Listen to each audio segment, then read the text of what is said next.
بسم اللہ الرحمن الرحیم۔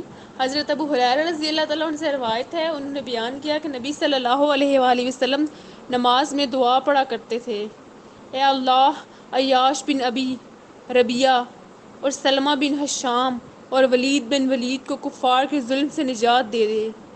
اے اللہ، کمزور مسلمانوں کو نجات دے دے۔ اے اللہ، اپنی گرفت قبیلہ مضر پر سخت کر اور ان کو حضرت یوسف علیہ السلام کے قحط میں مبتلا کر دے۔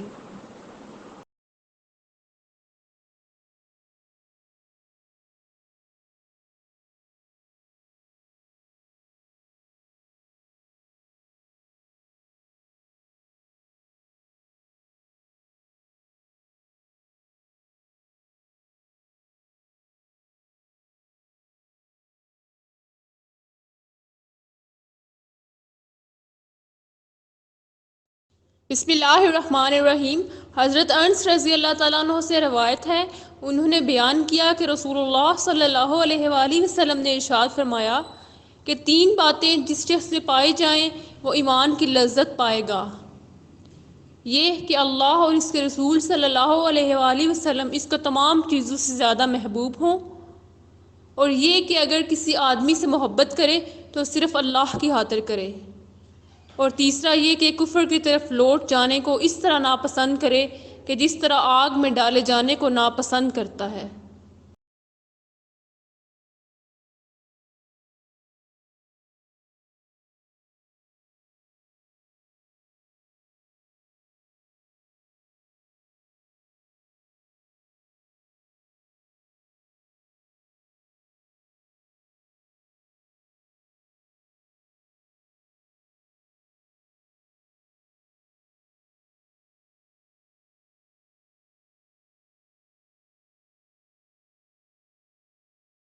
بسم اللہ الرحمن الرحیم۔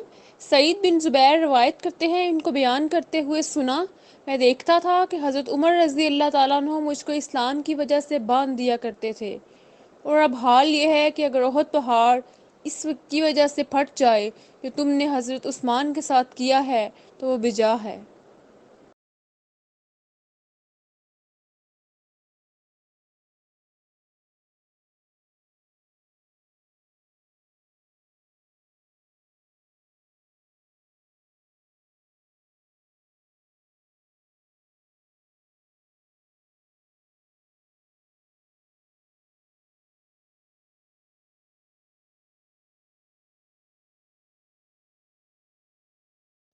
بسم اللہ الرحمن الرحیم۔ حباب بن ارت روایت کرتے ہیں، انہوں نے بیان کیا کہ رسول اللہ صلی اللہ علیہ وآلہ وسلم ایک چادر کا تکیہ بنائے ہوئے تھے اور کعبہ کے سائے میں بیٹھے ہوئے تھے۔ ہم نے شکایت کی کہ کیوں ہمارے لیے مدد طلب نہیں کرتے، ہمارے لیے کیوں دعا نہیں کرتے؟ آپ صلی اللہ علیہ وآلہ وسلم نے فرمایا کہ تم سے پہلے جو لوگ تھے ان کو پکڑ کر زمین کھود کر اس میں بٹھایا جاتا اور آرا ان کے اوپر سے چلا کر ٹکڑے کر دیا جاتا، اور لوہے کی کنگھیوں سے اس کا گوشت اور ہڈیاں چیر ڈالتے، لیکن یہ برتاؤ ان کو دین سے نہیں روکتا تھا۔ اللہ کی قسم، یہ دین پورا ہو کر رہے گا یہاں تک کہ سوار صنعاء سے حجر موت تک جائے گا، اور اللہ کے سوا اس کو کسی کا ڈر نہ ہوگا، لیکن تم لوگ عجلت سے کام لیتے ہو۔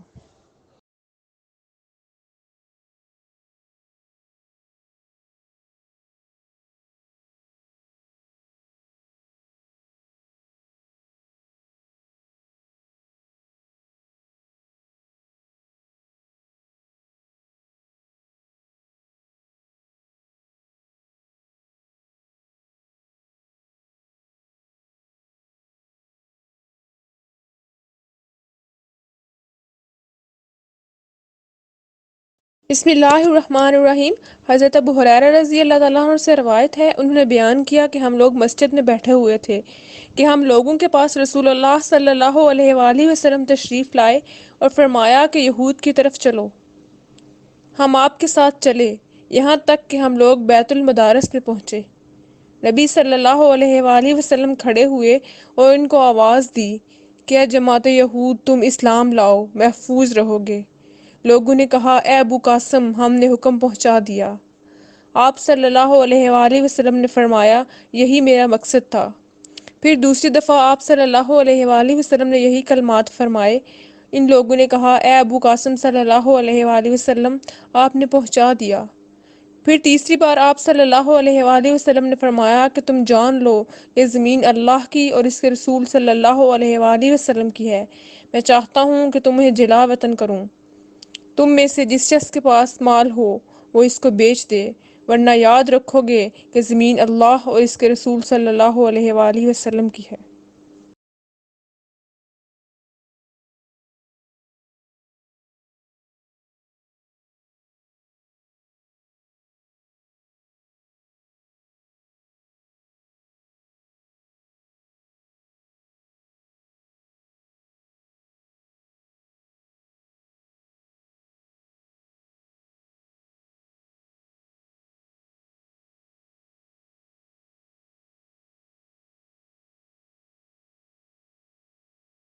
بسم اللہ الرحمن الرحیم۔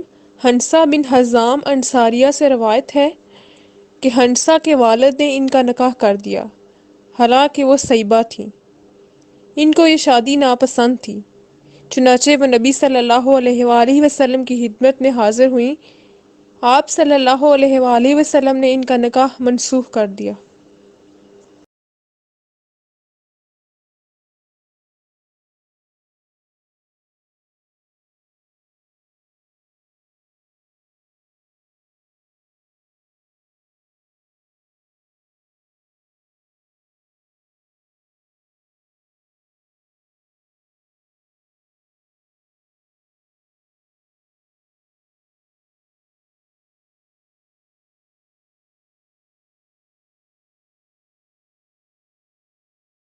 بسم اللہ الرحمن الرحیم۔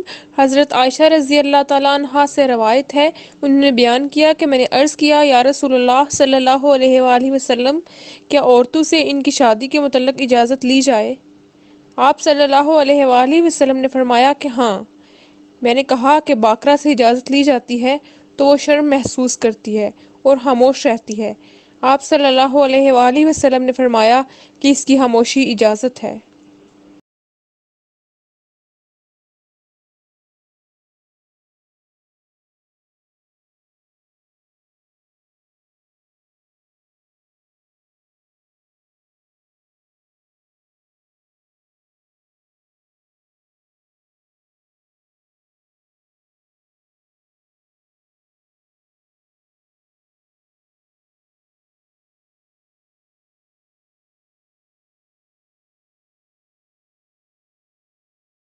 بسم اللہ الرحمن الرحیم۔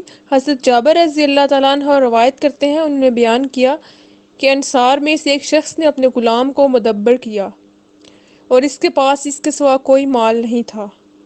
رسول اللہ صلی اللہ علیہ وآلہ وسلم کو جب یہ خبر ہوئی تو آپ صلی اللہ علیہ وآلہ وسلم نے فرمایا کہ اس کو مجھ سے کون خریدتا ہے؟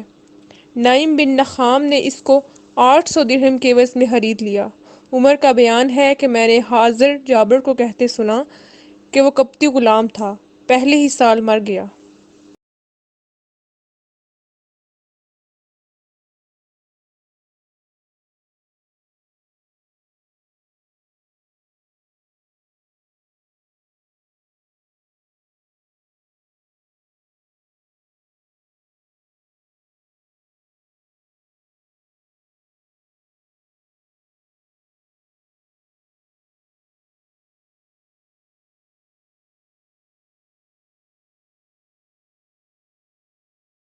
بسم اللہ الرحمن الرحیم۔ حضرت ابن عباس اور شیبانی نے کہا کہ مجھ سے عطا ابو الحسن سوائی نے بیان کیا کہ میرا گمان ہے کہ انہوں نے صرف حضرت عباس سے روایت کی ہے۔ انہوں نے سورۃ النساء کی اس آیت کی تفسیر بیان کی کہ پہلے دستور تھا کہ جب کوئی شخص مر جاتا تو اس کے ولی اس کی بیوی کے زیادہ مستحق ہو جاتے۔ اگر چاہتے تو اس کی شادی کر دیتے، اگر چاہتے تو اس کی شادی نہ کرتے۔ شوہر کے ولی اس عورت کے ولی سے زیادہ مستحق ہوتے، چنانچہ یہ آیت اسی کے متعلق نازل ہوئی۔